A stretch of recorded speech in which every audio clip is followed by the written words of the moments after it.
Anong shape da? Triangle. Triangle, okay.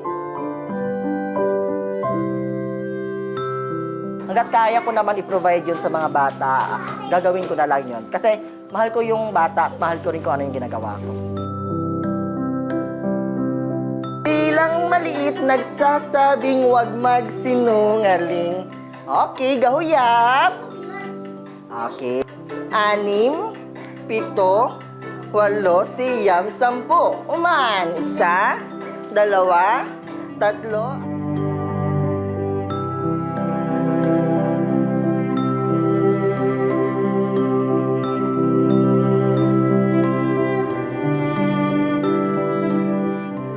Si Sander nagpamahaw.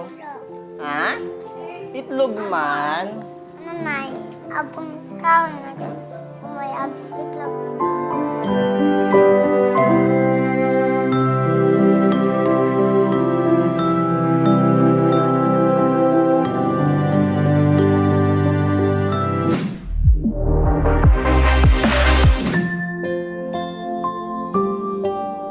Sa likod ng maliliit na hakbang at munting tinig, may isang gabay na walang sawang nag-aalay ng kanyang oras at pagmamahal. Sa isang daycare center na tila ikalawang tahanan, naroon ang isang guro, hindi lamang nagtuturo ng pagbasa at pagsusulat, kundi nag-uukit ng pag-asa at pangarap sa puso ng bawat bata. Siya ang huwaran, tagapagturo at ikalawang magulang, ang bayani ng kabataan sa kanilang unang yugto ng paglalakbay. Bago pa man matutong magsulat at magbasa ang mga bata, may isang taong laging nasa kanilang tabi, ang guro ng isang daycare center. Siya si Sir Meljon Ubani, guro ng Kalimbahan Bili Child Development Center sa bayan ng Makato, Aklan. Maaga pa lamang ay naghahanda na siya para magturo sa mga bata.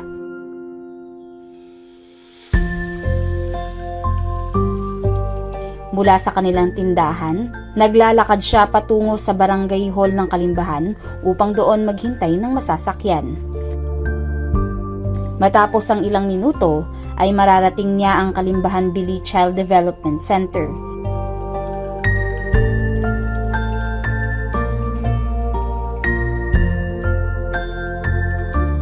Dito, Good morning, children! agad napapawi ang pagod niya dahil sa masiglang pagbati ng mga bata. Kamusta mo? Si Sander nagpamahaw. Ha? Itlog man. Nanay, Ha? abang kaon na umay itlog at Iba siya sa pagtuturo or pakikipag-usap sa mga adult, sa mga regular na students na kilala natin sa elementary or kahit sa senior high school magkaiba. Unlike yung mga 4 years old kasi 3 years old, iba pa sila mag-isip. Di nila tayo naiintindihan agad at yung energy level nila sobrang taas. Kaya medyo kailangan mong i-level yung sarili mo sa energy nila. So, doon ako medyo nagulat at nakaka-challenge talaga yon. Kasi yung mga bata ngayon, malilikot yung isip. Alam mo yung ang daming tanong, ang daming gustong gawin. Kaya naman medyo sabi ko, ito yung part na challenging pero naisip ko na at the end of the day, merong self-fulfillment na parang if na-achieve mo yung gusto nilang gawin, parang may part of you na ang saya din na natulungan ko yung bata. For example, sa pagkulay, paano to sir kulayan? Tapos bigla mo siyang naturuan, tapos nagkusa na siya sa sarili niya. Parang masaya sa feeling na umuwi ka na, marunong na yung bata sa kung anong tinanong nila kanina. Sa munting silid na ito, tinuturuan ni Sir Ubani ang 26 na mga mag-aaral kung saan hinati niya ito sa 2 grupo. 15 estudyante ang kanyang tinuturuan simula 7:30 hanggang 9:30 ng umaga, habang ang natitirang 11 estudyante naman ay tinuturuan niya simula 9:30 hanggang 11:30 ng umaga. Nagsasabing wag magsinungaling. Okay, gahuyap! Siya ang nagtuturo ng unang leksyon sa buhay, mula sa pagbati ng magandang umaga, Okay, very good. Good morning! Kamusta ka mo? hanggang sa tamang asal at pakikisama. Si Sir Ubani ay nakapagtapos ng kursong Bachelor of Arts in Communication. Bagamat hindi ito alinsunod sa pagtuturo, natuto siyang mahalin ang kasalukuyang propesyon. Yun talaga, sobrang habang pasensya talaga yung kailangan sa mga bata. Kasi kapag maikli lang yung pasensya mo, sabi nga ng ibang co-teachers ko na nag-guide din sa akin, kung maiksi lang din yung pasensya mo, hindi ka magtatagal sa pinili mong path, sa pinili mong pagtuturo dito sa daycare. Kung maiksi lang yung pasensya mo sa kanila ibinibigay, yung love mo parang for yourself lang, kung hindi ka mapagmahal sa mga bata, actually hindi ka tatagal ng isang buwan sa kanila. Kasi imagine mo yung isang bata, minsan nga na ano ka na na uubusan ka na ng energy. How much more kapag mga 10, 15, di ba? So, yun talaga yung isa sa inano sa akin bago pa ako pumasok na kailangan talaga yung buong pagmamahal at pasensya sa mga bata, which is yun din ang natutuhan ko along the way. Sa kanyang kasulukuyang karera, napagtanto niya na ang guro na nagtuturo ay maaari ring matuto mula sa mga batang kanyang tinuturuan.